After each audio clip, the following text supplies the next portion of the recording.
time, we will take action, and we'll take serious action against those principals. And we've agreed with the Teacher Service Commission that they'll take serious disciplinary action, and we as a ministry will take legal action on behalf of the students. That's what we are going to do.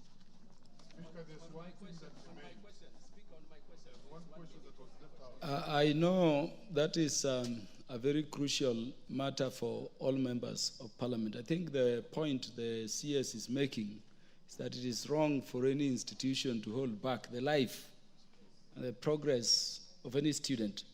Also, if you consider that the majority of them are children, and therefore fall under the law he has quoted and Article 53 of the Constitution. Honorable CS, that is a matter you are passionate about.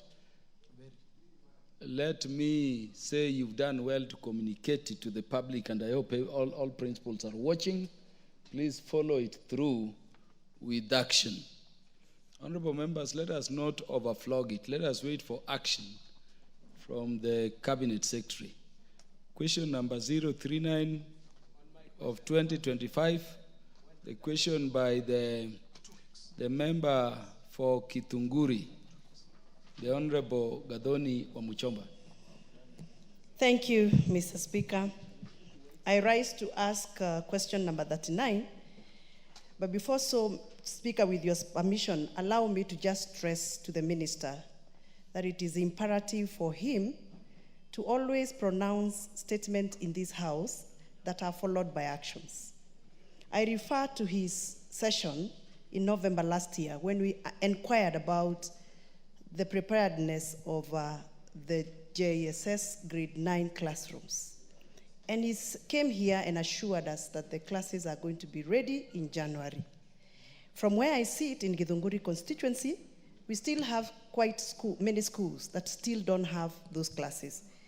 So he gave me some level of comfort in November. The Honorable Wamuchomba. And therefore I would want, yes, Speaker. Kindly ask the question on the order paper. Thank you, sir. Then the matter you are raising can be raised in the context of other relevant questions. I oblige, thank you. Could the Cabinet Secretary provide the total amount of capitation funds disbursed by the Ministry of Education per school in the financial year 2024-2025 in Githunguri constituency, and the number of students per school who have benefited from the funds? Part 2, state the criteria used by the ministry to suspend students from NEMIS and safeguards in place to ensure that eligible students do not get suspended in the future. Part 3, outline the total number of students in public primary and secondary schools in the Githunguri constituency who have been suspended from NEMIS and, since the beginning of the year 2024 academic year. Part 4, provide the current status of student registration on NEMIS across public schools in the country. And Part 5, outline measures put in place, if any, to ensure smooth NEMIS operations and sufficient disbursement of funds to prevent future disruptions in learning. Thank you, Mr. Speaker.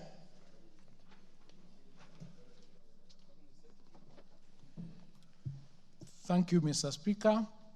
Part 1 of the question. Thus far, the sum of 13,265,471,000 has been disbursed to schools in Githunguri constituency as capitation under the Free Primary Education Program. The total amount of capitation per primary school in Githunguri constituency for financial year 2024-2025 is stipulated in the table below. My apologies, it is 13,265,471, not billion.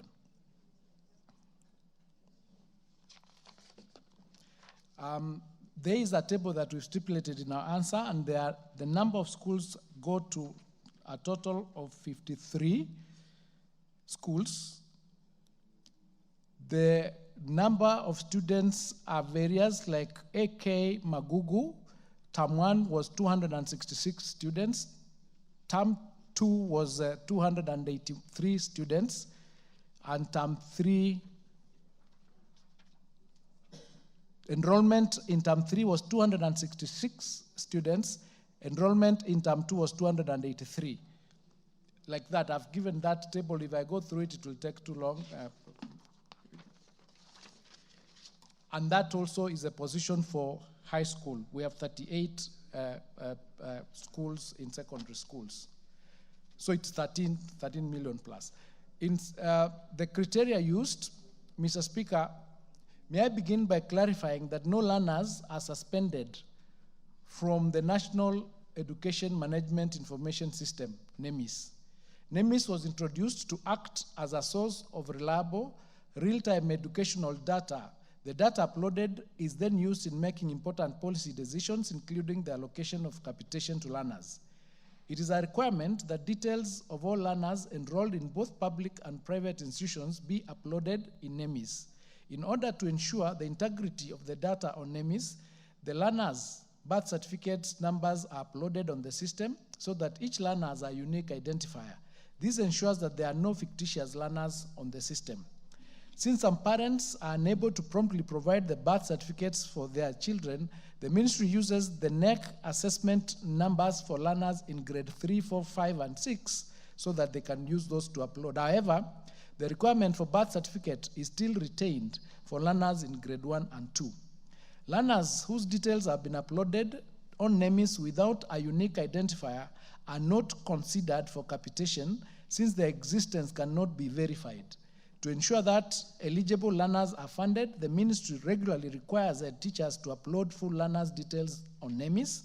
Number 2, identifies all learners whose full details have not been uploaded to alert the head teachers so that they can upload the details. Number 3, they hold regular sensitization meetings, both physical and online, with sub-county directors of education to equip them with skills for supervising the uploading of data on NEMIS by the schools in their areas of jurisdiction. Part 3 of that question, Mr. Speaker, as I've already stated, the ministry does not suspend learners from NEMIS. What happens is that the learners whose full details are not provided on NEMIS are highlighted on the system to signal the head teachers and county directors of education to provide the requisite information. Part 4, the number of basic education learners registered on NEMIS as at 1720 hours on 8th April 2025 stood at 6,774,565. Mr. Speaker, part 5 of that question, to ensure smooth NEMIS operations and seamless provision of capitation, the ministry takes the following measures. 1, regular digital skills training and capacity building initiatives to NEMIS users, including education managers, policymakers, field officers, heads of institutions, partners, and the community.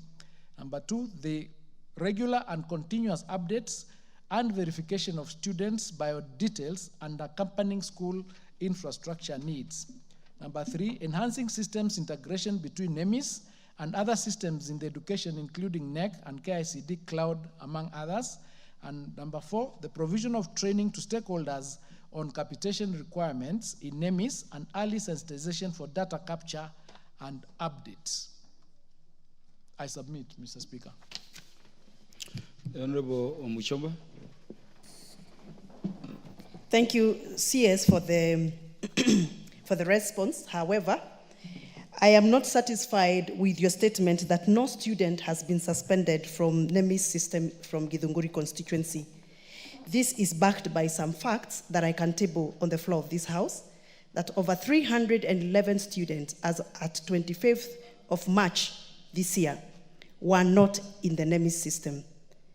The teachers complained that every time they try to return the student in the system, the students are highlighted and the system does not allow them back into the system.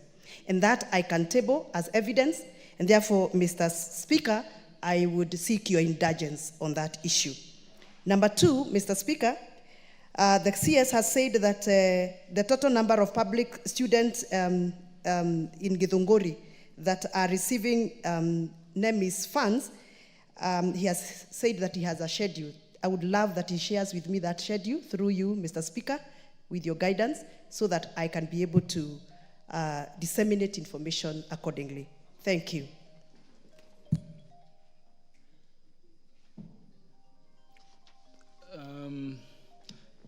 The Honorable Catherine Omanyo wanted to joyride on this. Thank you, Mr. Speaker. I just had a concern. According to Vision 2030, by now we should be having equal opportunities to all children in Kenya. Equal, like education-wise, if any student goes to school, they should be assured that they will learn without being sent home for lacking fees. What is your plan in assuring that we do not have some students in Kenya who are always thrown out of class for lacking fees? And two, for us to also have smooth education, what are your plans to ensure that teachers or the headmasters, the principals of schools, run their programs smoothly without having to wait for a very long time, to the level some of us here MPs have to make some noise, and the teachers also make some noise for any money to reach their banks for them to do any transactions. Then lastly, if you go to some schools in Kenya, some students and pupils still sit on the floor, or they sit on stones or logs of trees. Where on earth, in this time and age, should we still be observing that? Actually, I visited one in my county, and I was shocked that students still go through that, and yet they sit same exams just like any other privileged students. So again, I'm back on the equality question. Thank you, Mr. Speaker. Thank you.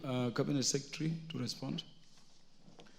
Thank you, Mr. Speaker. On the 311 students that have not been returned back for one reason or another, I would urge the honorable member to share with us that information so that we can find out, because if they have met the requirements of the birth certificates or the number, the assessment number, they should be able to be uploaded back so that they can become part and parcel of that. So we need to know what would be the reason or the challenge that they have, so that we can handle that issue. We will be sharing, we've already shared the data. I think the clerk will share with you that data, and if there's any more information that you require, please let us know that we can coordinate and sort that out.